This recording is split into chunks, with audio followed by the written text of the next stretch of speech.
How many mistakes am I going to make today? Yamaha Tracer 9 GT Plus. So many technical features. Do I really have all of them under control? The answer is in this video.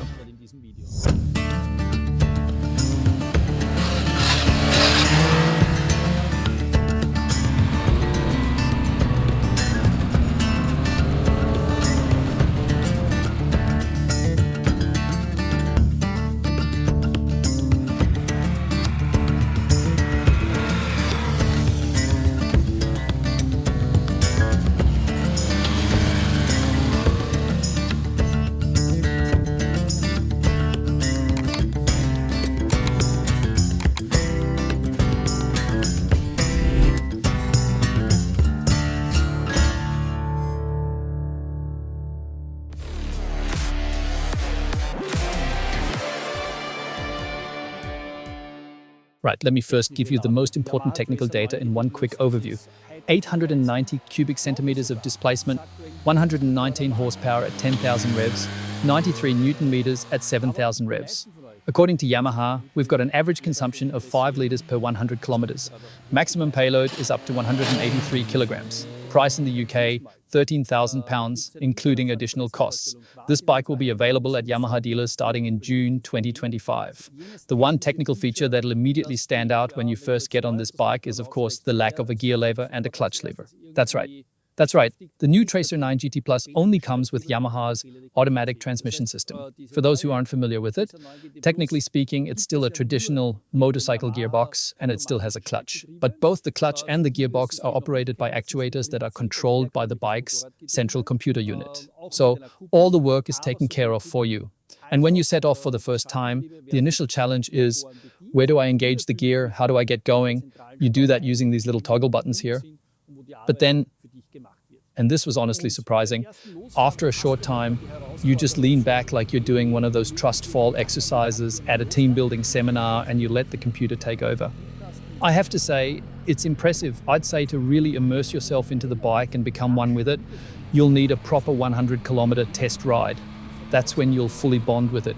But this confidence in the gearbox, in the clutch, and in the whole modulation process, that kicks in quite quickly. Why? Because it works brilliantly. Honestly, the way all these electronic systems work together is breathtaking. Just think of everything going on in the background. The automatic transmission also works in tandem with the electronic suspension, which adapts the damping characteristics during gear changes. The goal is to minimize load shift reactions in the suspension. From the saddle, all you think is, wow, this is smooth.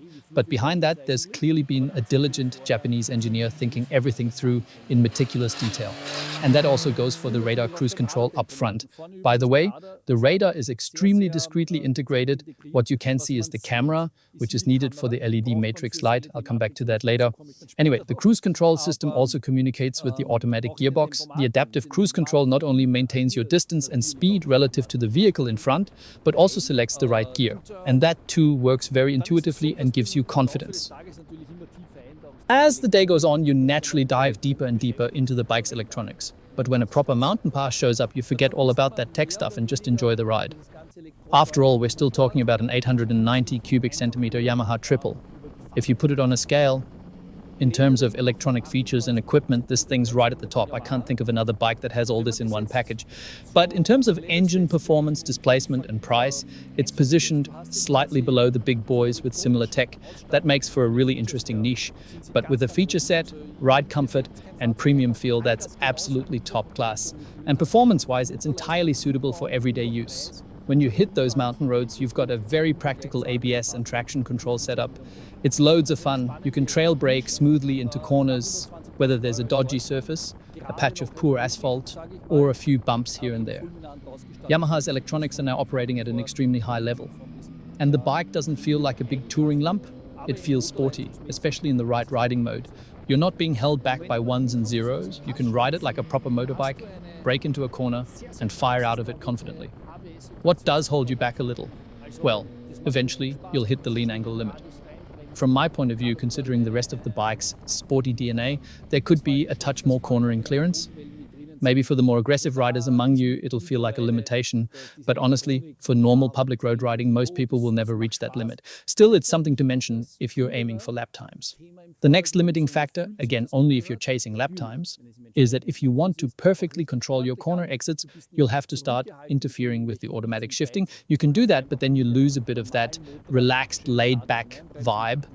The system doesn't know there's a corner coming up. You do, so you'll downshift manually to avoid the system changing gear mid-corner, especially if you're about to dodge a bump or line up your exit. The closer you ride to the limit, the more you'll have to take over. If, on the other hand, you're just enjoying the ride, I'd say there's absolutely no need to intervene. That's what I did in the morning. I let the group ride ahead, cruised on my own, and had a fantastic stress-free time. But if you want to show off a bit and prove how quick you are, then yeah, you'll sometimes want to step in and make sure there's enough drive at the rear when accelerating out of a bend. You've got this electronic suspension system that's really well balanced in terms of stability, base, setup, and feel. As soon as you're on the bike, you quickly build up the confidence to lean it over, and it doesn't take long at all to start trusting it. It's worth noting, though, that unlike some other systems, it's not fully automatic. You still need to adjust the rear preload manually using a hydraulic adjuster. For me, that's a fair compromise. We're talking about 232 kilograms, fully fueled and ready to ride. And as you can see here, there's a chain. It's low maintenance, a high performance DID unit, so not much effort needed there. Alongside that, you've got the manual preload adjuster. These two elements help make the bike lighter and a bit more affordable. I think they fit well with the dynamic overall setup. It doesn't have to be fully automatic. Where the KYB system shows its limitations is when you're riding in a sporty way over poor road surfaces. The challenge is that bumps and undulations can still get through to the chassis. The initial response of the fork isn't perfect, and there are other systems out there that handle this better. But if you switch to comfort mode and you're not chasing outright performance, it becomes acceptably comfortable. It's not magic. It won't make manhole covers disappear, but it gets the job done. That's essentially the limit of what this electronic suspension can manage. So for those with the highest expectations, that's something to keep in mind. Speaking of high expectations, you've now got a brand new TFT display and new switchgear here as well. Gone is the old rotary knob. Instead, you've got a fully backlit control layout. And this four-way joystick is super practical. I found it really easy to use even with gloves on. I've actually recorded a separate video with my group where I walk you through how to operate it. But here's a quick overview of the controls on the Tracer 9 GT Plus. If all this electronic stuff doesn't interest you, feel free to skip ahead, but this might be useful for anyone thinking about buying the bike. Basically, you've got two main zones, left and right. Over here on the left, replacing the old dial, is the joystick. It fits well in the hand and works great even with gloves. It feels solid and high quality. Then you've got your gear controls. You can downshift here, say from third into second or first. And you can also upshift. That means even in automatic mode, you can control the gearbox manually by hand. Here's the indicator switch. Next to that is the mode button, which lets you switch between riding modes and also between the different shift modes. On the front, there's the button to toggle between automatic and manual shifting. And this one here is for adjusting the radar cruise control distance. The most important button is this one. It always brings you one step back in the menu. So if you get lost in the settings, this one brings you back out, a kind of rescue button. And here's the classic cruise control operation. Once you bring the bike to life, keys already in thanks to the keyless ride system, you're good to go. To operate the system, you move the joystick right or left. You'll see this little menu open down at the bottom. I'll try to film it now.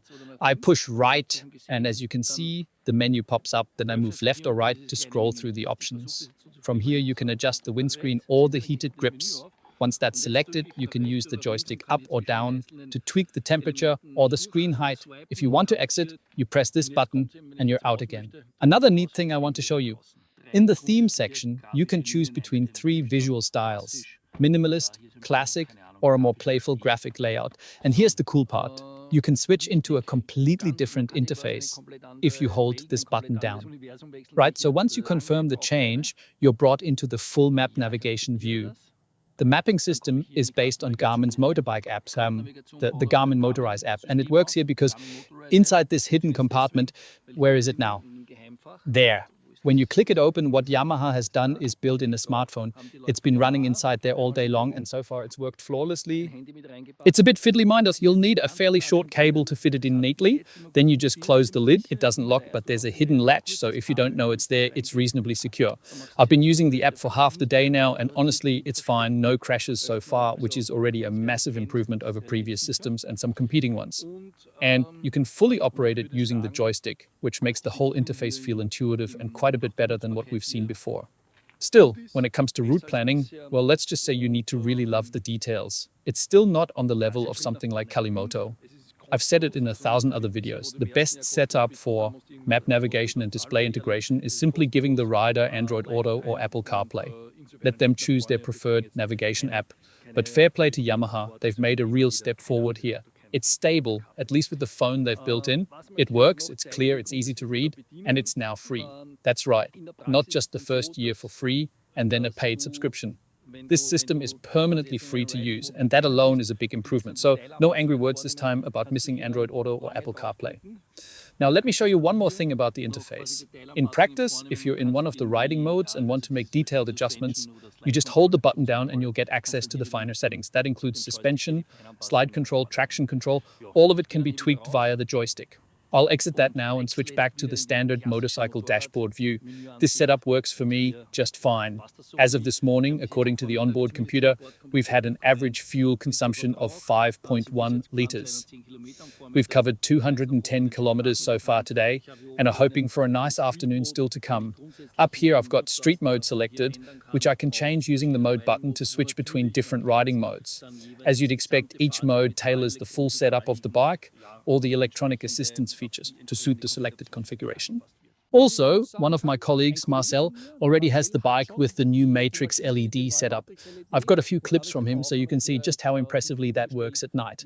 Up front, you've got 20 LED units. Depending on lean angle, riding conditions, and what the camera detects, it activates or deactivates individual LEDs to make sure you've got perfect lighting and without dazzling oncoming traffic. Now, of course, there's always a bit of a religious debate when it comes to Android Auto or Apple CarPlay, and no, they're still not included. But I've spent the entire day riding with the Garmin-based system on the built-in phone, connected by cable, and using Garmin's navigation throughout. It shows up on the main display, and I have to say, it's a good solution. And as of now, it's completely free. If you've bought the bike, the software comes at no extra cost. So I really can't complain anymore. The radar cruise control worked well too.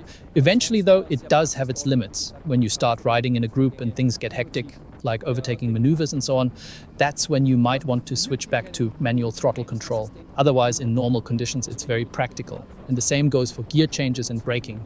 The cruise control system manages those itself. Now, there's no emergency braking assistant included.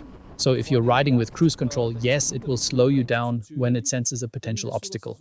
But if you're riding without cruise control and the system detects that you're braking too timidly, it will adjust the braking force to ensure stronger deceleration. It doesn't brake for you, but it does help amplify the braking effort so you get more out of it. I tried out all the different variations and settings, and it always felt very natural and harmonious. Whether you're using the front or rear brake, the system works with a combined braking setup. It's a very smooth and intuitive experience. So, honestly, don't stress out when you see those long lists of electronic features. It still feels like a real motorcycle, but one that happens to magically balance the brakes perfectly for you every time. All right, if I'm allowed to have a little moan, because otherwise people will say this is a paid promo, it would be about the seat. I don't know if you can tell, but the first centimeter or so of padding is really soft. I'd almost call it flimsy. And then it suddenly firms up. We did a long tour, around 350 kilometers or so, and yeah, it could be better. I'll be honest, most stock bikes don't have great saddles. Usually the aftermarket options are far better. And given how good everything else is on this bike, it's quite noticeable that the seat doesn't match the same level. I'm 1.85 meters tall, and for me the ergonomics are fine. I'll quickly show you. The bike's on the center stand now, and I don't want to duck under it or I'll get told off by the cameraman for messing up the shot. But just so you know, I'm 185, got a comfortable knee angle, and there's still a bit of room left. If you're taller though, say 195 or more, then the ergonomic setup might start to feel a bit restrictive. You're really integrated into the bike, which is great for connection and control, but it doesn't leave much freedom to shift around or find a new seating position. The seat narrows towards the front to allow for a shorter step-through height, but that also locks you into place a bit. In summary, this is a bike that's 100% made in Japan, and you can really tell I'm a bit of a tech nerd, and I can spot it in the bolts, the components, the feel of the switches, the rear subframe, the main frame, the swing arm, all of it. If you appreciate mechanical precision, this is the kind of machine that'll bring you a lot of joy. It's a proper Japanese bike, just like they used to be. From my point of view, it's in a similar league in terms of quality and long-term reliability as something like the old FJR 1300, even if it's not as heavy. The Tracer platform itself has now been around for 10 years. They launched it back in 2015, and this is now 2025. So there's a huge amount of experience baked into it. Honestly, I've got very little to criticize, aside from the seat complaint. In the end, it's a matter of taste. If you're someone who wants a K1600, a 1300 RT, or something from Ducati with 140, 150, even 160 horsepower, sure, those bikes are stronger, but they're also more expensive and in many cases significantly heavier. The Tracer 9 GT Plus is positioned very cleverly. Engine capacity, price point, and this insane tech package. If it's too much for you, Yamaha offers two simpler options, the standard Tracer 9 or the Tracer 9 GT. I'm really curious to see what the Yamaha fans and insiders will say, which model they'll choose. It's an especially interesting question now that this version only comes with the automatic gearbox. We'll see how many people are willing to take that leap. One thing I have to mention, just as a heads up, there are loads of test ride events organized by manufacturers across Europe. And if you're a bit skeptical and you try to get a feel for this bike on, say, a 5-minute spin around the block, well, that's not going to work. Just getting the dealer to explain the whole control system properly will take you 20 minutes if you've never ridden something similar before. And then you'll definitely need a good 100-kilometer ride to really flow with the bike and feel how naturally it all comes together. But once you do, there's a very good chance that whether you're an experienced rider or a newcomer, you'll say, this is brilliant. You'll have a great time in the saddle. It's fun, it's exciting, it's dynamic. But at the same time, it doesn't wear you out. You can ride for hours without getting tired or drained. You'll be able to do long, enjoyable tours with ease, and I think that appeals to both ends of the riding spectrum, seasoned bikers and new riders alike. In that sense, it's a great addition to the market. I don't want to get too bogged down in electronic features now. I've linked a full breakdown of those below the video. I've left nothing out there, so if you want the technical deep dive, go check that out.